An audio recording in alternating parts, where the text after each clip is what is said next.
우리 다 같이 은혜 받으실 하나님의 말씀 봉독하는 시간입니다. 오늘 다 같이 우리가 하나님의 은혜 받으실 하나님의 귀한 말씀은 신약성경 갈라디아서 5장 25절부터 6장 2절까지의 말씀입니다. 신약성경 갈라디아서 5장 25절부터 6장 2절까지의 말씀을 우리 다 같이 한마음 한뜻으로 봉독합니다. 만일 우리가 성령으로 살면 또한 성령으로 행할지니 헛된 영광을 구하여 서로 노엽게 하거나 서로 투기하지 말지니라. 형제들아, 사람이 만일 무슨 범죄한 일이 드러나거든 신령한 너희는 온유한 심령으로 그러한 자를 바로잡고 너 자신을 살펴보아 너도 시험을 받을까 두려워하라. 너희가 짐을 서로 지라. 그리하여 그리스도의 법을 성취하라. 아멘. 오늘 저는 함께 봉독한 갈라디아서 5장 25절부터 6장 2절까지 이 말씀을 통해서 그리스도의 법을 성취하는 일이라는 제목으로 말씀을 나누겠습니다. 우리 사회는 우월감과 이 열등감으로 가득 차 있습니다. 여러분과 저 안에도 있어요. 남과의 비교를 통해서만 인생의 가치를 측정합니다. 그래서 남과 비교해서 내 자신이 좀 잘났으면 우월감을 느끼고 성공했다라고 마음속으로 믿어 의심치 않습니다. 반면 남보다 내가 보잘것없고 그리고 돈도 없고 학벌도 없고 직업도 변변치 않으면 열등감을 느끼고 마음속에 생각 속에 무슨 생각을 갖느냐? 실패했다라고 믿게 됩니다. 심지어 한국에서는 어린아이들이, 초등학생들이, 유치원생들이 집이 몇 평이고 어느 메이커의 아파트를 사는지 어느 동네에 사는지에 따라 레벨이 달라져 있어요. 아버지가 무슨 차를 타고 다니느냐, 아버지의 회사가 무슨 회사냐, 직급이 무엇이냐에 따라 열등감과 그리고 우월감이 극도로 차이가 난답니다. 남과의 비교에서 자유로운 사람, 나 자신에게 인정받으며 행복한 사람을 찾아보기 힘든 세상이 되었습니다. 이런 인생을 굉장히 불행한 인생이라고 합니다. 불행한 인생. 자신이 우월한 쪽에 있다고 믿는 사람도 마찬가지고 열등한 쪽에 있는 사람도 마찬가지예요. 누구든 우월감으로 인생을 사는 사람은 열등감의 지배도 받습니다. 우월감이 있다고 열등감이 없다는 것이 아니에요. 우월감과 열등감은 서로 등을 맞대고 딱 붙어있기 때문에 뗄 수가 없어요. 자기보다 못났다고 생각하는 사람들 앞에서는 성공한 인생이라고 자랑할 수 있지만 자기보다 조금이라도 잘난 사람을 만나는 순간, 자기보다 좀 멋있는 사람, 예쁜 사람, 능력 있는 사람을 만나는 순간 그 사람들 앞에서 자신은 초라해 보이고 실패한 인생으로 변하게 된다는 거예요. 이 사람들은 영원히 온전한 행복을 맛보지 못합니다. 제가 한번 소개할게요. 심리학자 알프레드 아들러라는 사람이 있어요. 알프레드 아들러. 이 사람이 이런 말을 했습니다. 이 열등감과 우월감은 모든 사람의 인생을 망치는 이 독약과도 같이 작용할 수 있다. 독약처럼 작용할 수 있다. 그렇기 때문에 이 두 감정을 어떠한 방식으로 다스려야 할지 고민하는 것은 우리들에게 있어서 매우 중요한 문제이다라고 이유를 제기하고 자존감에 대해서 연구한 심리학자입니다. 내가 남들보다 낫다고 느끼는 것을 우월감이라고 합니다. 좀 낫다. 우리 집이 좀 잘 산다. 저 사람보다는 좀 우리 집이 좀 산다. 우월감을 가져요. 반면 내가 남들보다 못하다고 느끼는 것, 정의 내리면 열등감이에요.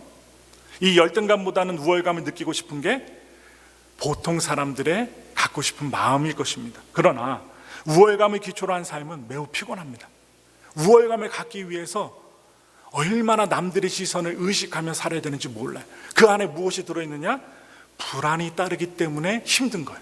불안이 따릅니다. 그리고 나보다 더 나은 사람을 발견했을 때 우월감을 느끼던 사람이 열등감의 나락에 빠지는 것은 한순간입니다. 한순간이에요. 한순간에 열등감의 나락으로 빠질 수 있어요. 따라서 이 우월감과 열등감은 별반 차이가 없다라는 것입니다. 감정의 기제인데요, 누구에게나 있다는 거예요. 그래서 우월감과 열등감을 초월해서 살면 어떠한 삶을 살 수 있을까? 자유하게 살 수 있습니다. 이 우월감과 열등감을 조절하고 관리하고 살 수 있는 사람, 자유롭게 살 수 있어요. 감정을 소진하며 살지 않게 됩니다. 불안을 끝까지 지니고 살고 있지 않습니다. 어떻게 가능한가? 오늘 말씀 속에서 살펴보기 원하는데, 복음은 그것을 가능하게 합니다. 복음. 우월감과 열등감에서 자유로운 사람은 없지만, 우리가 예수님이, 주님이 주신 복음을 붙잡을 때 우리는 하나님의 사람이라는 새로운 자존감을 소유할 수 있습니다. 그래서 그 자존감, 새로운 자존감을 통해서 기초로 해서 살 수 있어요. 오늘 본문 말씀을 통해서 하나님의 사람으로 사는 비결, 바로 그리스도의 법을 성취하는 일에 대하여 잠시 살펴보며 우리의 자존감을 높이고 자유롭게 살아가시기를 예수님으로 축원합니다. 갈라디아서 5장 25절부터 26절의 말씀을 우리 다 같이 크게 읽겠습니다. 만일 우리가 성령으로 살면 또한 성령으로 행할지니 헛된 영광을 구하여 서로 노엽게 하거나 서로 투기하지 말지니라. 아멘. 여러분들 언제 상처를 받아요? 한번 생각해 보세요. 여러분들이 언제 상처를 많이 받아요? 사람들과의 관계 속에서 상처를 받습니다. 내가 이야기를 했는데 전혀 내 뜻에 맞게 이야기를 잘 이해하지 못하고 화를 내거나 폭력적이거나 아니면 이상한 행동을 할 때 상처를 받게 돼요. 무엇입니까? 관계 속에서 상처를 주고받는다는 것입니다. 서로 노엽게 하거나 시기하면서 상처를 주고받는다는 거예요. 어디서 많이 일어납니까? 가족 안에서 제일 많이 일어나고요, 공동체 안에서 일어나고요, 친구들끼리 관계 안에서도 일어날 수 있습니다. 그것은 헛된 영광을 구하는데 기초한 삶이기 때문에 상처를 준다는 것입니다. 바로 오늘 5장 26절에 나오는 이 헛된 영광이라는 단어가 나와요. 이 헛된 영광, 이것이 무엇이냐? 뜻을 살펴보니까 텅 빈 영광, 자기 자만이라는 것, 교만, 자기 자만과 텅 빈 영광이 바로 헛된 영광이라고 말할 수 있습니다. 이 헛된 영광을 추구하는 삶은 늘 불안합니다. 불안해요. 허공을 잡으려고 달려가기 때문에 불안합니다.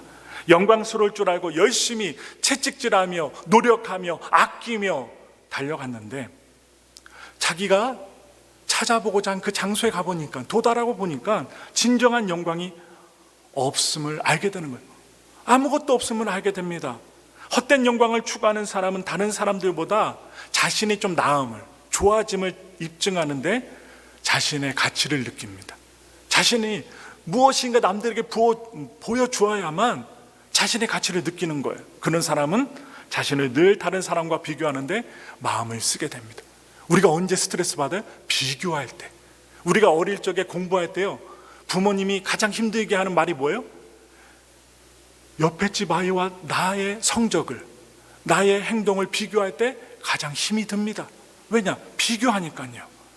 그래서 그런 사람은 자신을 늘 다른 사람과 비교하는데 마음을 쓰게 됩니다. 그럼 불안이 가증돼요. 힘들어요. 좀 나은 것 같으면 우쭐한 마음이 듭니다. 남보다 시험 성적이 좋고 좋은 대학을 나오면 우쭐해져요. 잘난 것도 없는데 좋은 대학 나왔다는 것만으로도 우쭐해집니다. 성적이 좋다는 것만으로도 우쭐해집니다. 그러나 못한 것 같으면 참담해집니다. 헛된 영광을 추구한 결과는 무엇이 있을까요? 헛된 영광을 추구하면 무엇이 나타날까? 26절에 밝히는 것들이 있어요. 다른 사람을 노엽게 하거나 서로 시기하게 하는 것입니다. 여기서 노엽게 하다, 이 노엽게 하다는 한마디로 말씀드리면 갑질이에요. 갑질. 요즘에 한국 뉴스에 보면 여러 가지 일들이 나오는데 아파트 입주민이 경비원을 함부로 대하는 거예요. 본인이 술 취해서 엘리베이터를 타고 올라갔는데 술 취해서 잠깐 잠이 들었어요. 그런데 20층을 눌러서 20층에 도착했는데 문이 안 열리는 거예요. 열렸다가 닫힐 때까지 잠자고 있었던 거예요. 술 취해서. 근데 엘리베이터 안에 갇힌 줄 알고 막 경비원에게 밤늦게 새벽에 막 문 열어달라고 비상벨을 눌렀는데 경비원이 좀 졸았는지 늦게 대답을 했어요. 그랬더니 이 경비원에게 찾아와서 발길질하고 폭력을 씁니다. 한마디로 갑질입니다. 다른 사람을 노엽게 하다는 것, 바로 다른 사람을 앞으로 불러내서 도전하는 것을 말하고 있습니다. 이것은 우월감을 느끼는 사람이 자기보다 못한 사람을 깔보면서 취하는 태도가 다른 사람을 노엽게 하다라는 단어예요. 너가 나보다 어디 한번 잘났냐? 한번 도전해 보시지. 이러한 태도예요. 그러면서 주변 사람들을 화나게 만드는 사람이 바로 다른 사람을 노엽게 한다는 것입니다. 소비사회에 살면서 많은 사람들이 이런 안타까운 감정을 느끼게 됩니다. 우리가 TV 시청을 하면서 광고를 보시죠? 광고를 보시면 꼭 그것을 사야만 하게끔 광고를 해요. 그것을 사지 않으면 남들보다 좀 뒤지고 남들보다 못한 사람으로 만듭니다. 바로 사람들을 격동시키는 것입니다. 한편 또 단어가 나와요. 투기하다가 나옵니다. 마지막 구절에 투기하다. 서로 투기하지 말지어다. 이 투기하다는 질투하다입니다. 질투하다. 다른 사람이 갖고 있는 것을 나도 갖기를 원하는 것입니다. 우리가 어릴 때 많이 겪었지만 커서도 이러한 투기의 모습은, 투기의 감정은 사라지지 않습니다. 이 투기는요, 열등감을 느끼는 사람이 자신보다 낫다고 생각하는 사람을 바로 부러워하는 태도라고 볼 수 있습니다. 따라서 이 우월감과 이 열등감은 모두 헛된 영광의 한 형태라고 볼 수가 있습니다. 남들이 나를 어떻게 보는가를 신경 쓰면서 자신의 감정을 소진하는 것, 얼마나 신경이 쓰는지 몰라요. 오늘 말씀을 들으시면서 좀 남들 눈치에 너무나도 신경을 써서 두통이 생기고 일반적인 질병이 찾아오신 분들은 오늘 예수님의 복음의 말씀, 오늘의 말씀을 듣고 자유해 주시길 바랍니다. 이 세상의 기준에서 가치 있는 사람이 되려 할 때 우리는 결코 우월감과 열등감의 늪에서 빠져나올 수가 없습니다.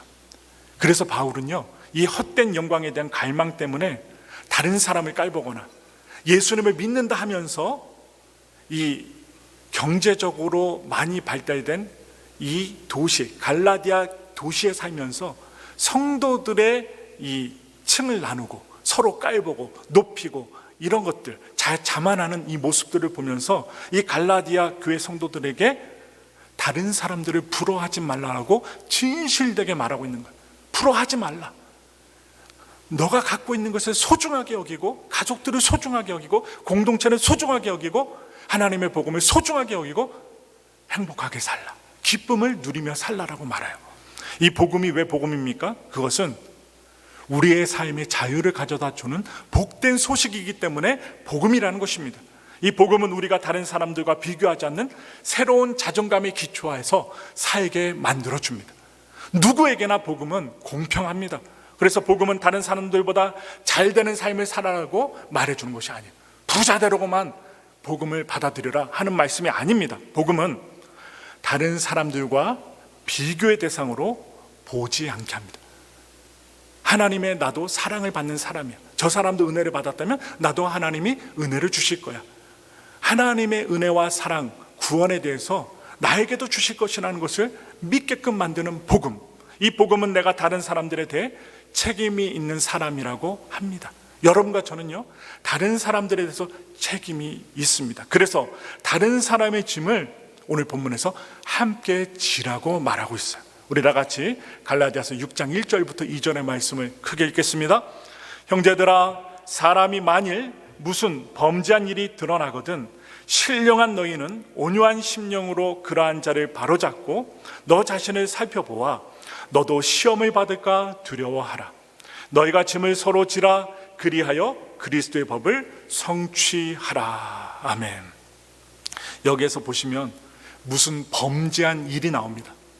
무슨 범죄한 일. 무엇이냐? 우리가 일반적으로 생각하는 고의적인 범죄, 살인죄가 아닙니다. 우리의 일상에서 저지를 수 있는 실수를 말하고 있습니다. 실수. 다른 사람의 잘못이 드러났을 때, 실수가 드러났을 때 우리는 보통 그것을 지적하는 것으로 쾌감을 느낄 수 있습니다. 좀 우쭐될 수 있습니다. 우월감을 느낄 수 있어요. 그러면서 자신이 얼마나 의로운 사람인지 좀 자신을 높일 수가 있습니다. 그러나 하나님의 사람들은 그러한 상황에서 다른 생각을 가지셔야 돼요. 예수님의 마음, 오늘 본문에서 가르쳐주고 있는 이 생각을 가지셔야 돼요. 다른 사람의 죄를 비판하고 지적하는 것에 멈추는 것이 아니라 그러한 사람을 뭐 해주러 갑니까? 일반적인 실수라는 사람들에게 잡아주고 그 사람의 죄 짐을 함께 져주는 데까지 가야 한다라고 오늘 말해주고 있어요. 함께 짐을 져주라. 지적질만 하지 말고, 그리고 화내지 말고 함께 짐을 져주라. 바울은 비판이 가득한 마음, 도끼 있는 마음이 아니라 온유한 심령으로, 아주 핵심적인 단어를 줍니다. 온유한 심령으로 그러한 자를 바로 잡아 주어라 권면합니다. 목사만 그럴 게 아니라 성도님들도 가정에서부터, 아니면 성도님들끼리 한번 행해보라는 거예요. 여기서 바로 잡다, 바로 잡는 것, 이 단어가 헬라어로 카탈티조라고 합니다. 설명을 구체적으로 해드리면 이 뼈가요 빠졌어요. 탈구된 뼈를 제자리로 돌려놓다는 거예요. 빠진 뼈를 제자리에 다시 옮겨놓다는 뜻이 바로 잡는다는 이 단어입니다. 그 사람은 온전한 상태로 회복시키는 것, 온전하지 못한 사람을 겉면에서 온전하게 회복시키는 것을 말해주고 있습니다. 발을 삐거나 허리를 삐어보신 적 있으시죠? 저도 허리가 한번 삐끗했는데 움직이질 못하겠더라고요. 침대에서 화장실 가는 그 시간이 한 5초, 10초, 느려도 20초면 가게 되는데 5분, 10분이 걸려도 가기가 힘들어요. 허리가 한번 삐끗하니까. 바로 삐끗한 사람이 곧바로 다시 정상적으로 걷는 일, 쉬운 일 아닙니다. 하루아침에 낫는 일도 아닙니다. 물리치료 받아야 되고 주사도 맞아야 될 수 있어요.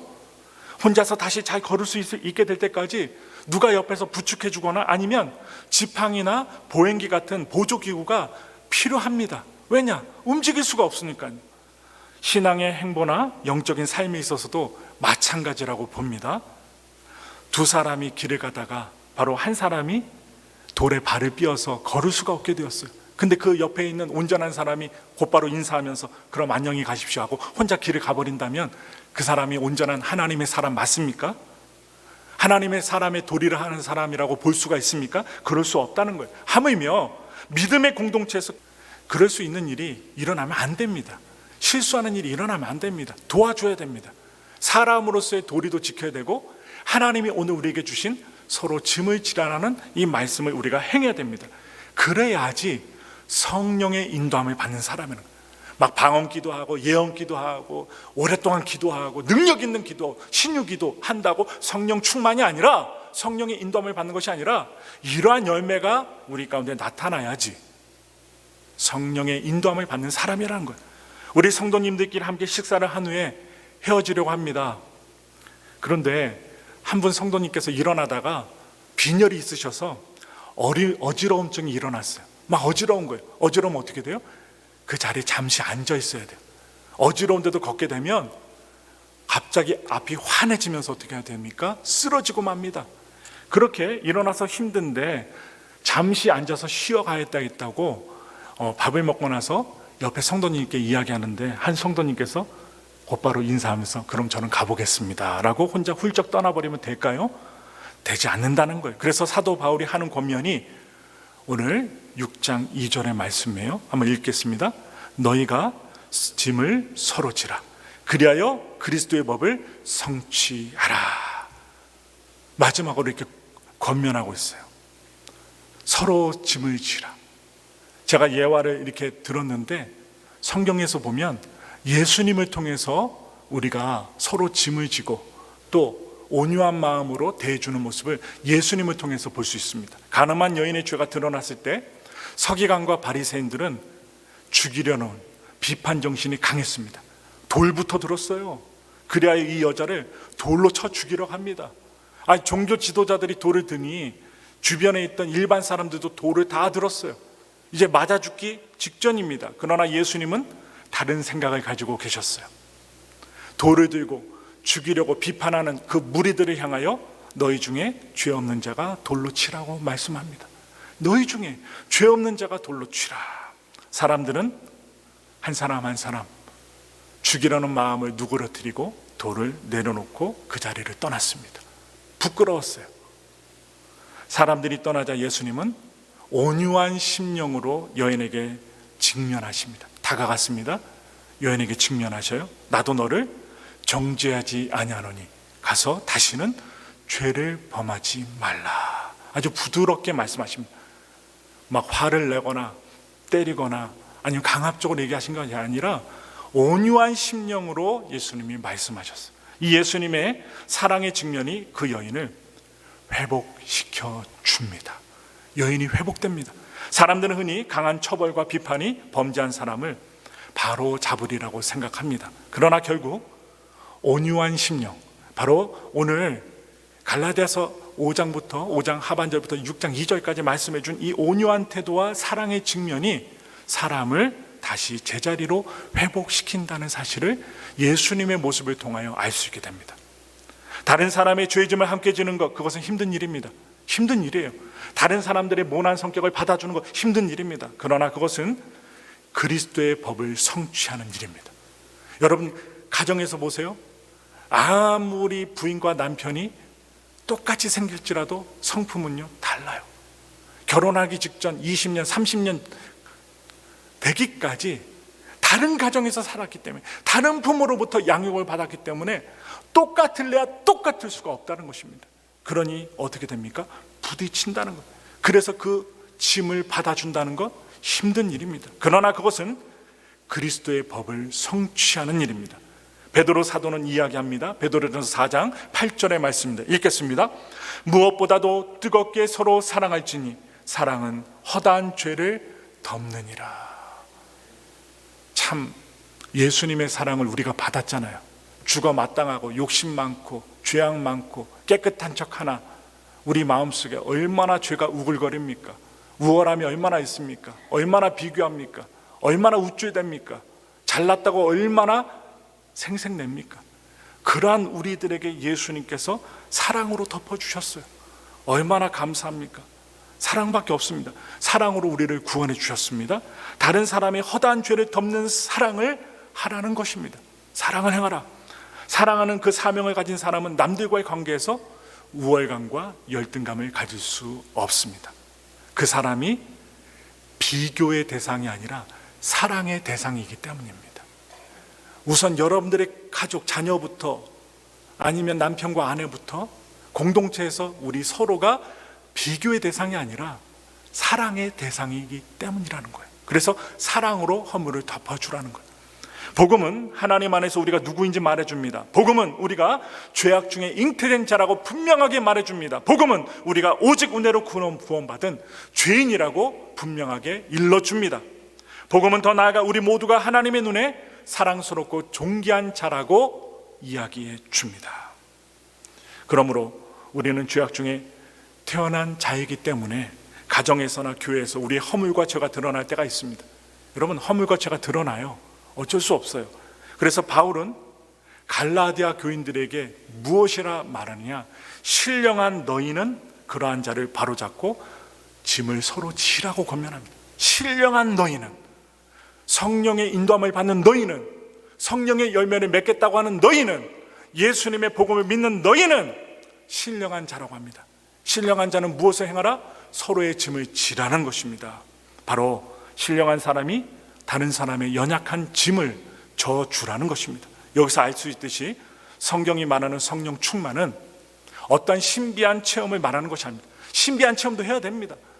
그러나 무조건 신비한 체험을 하는 것이 성령 충만이 아니라 다른 사람과의 관계 속에서 열매로 드러나는 것이 성령의 충만으로 나타나야 된다는 거예요.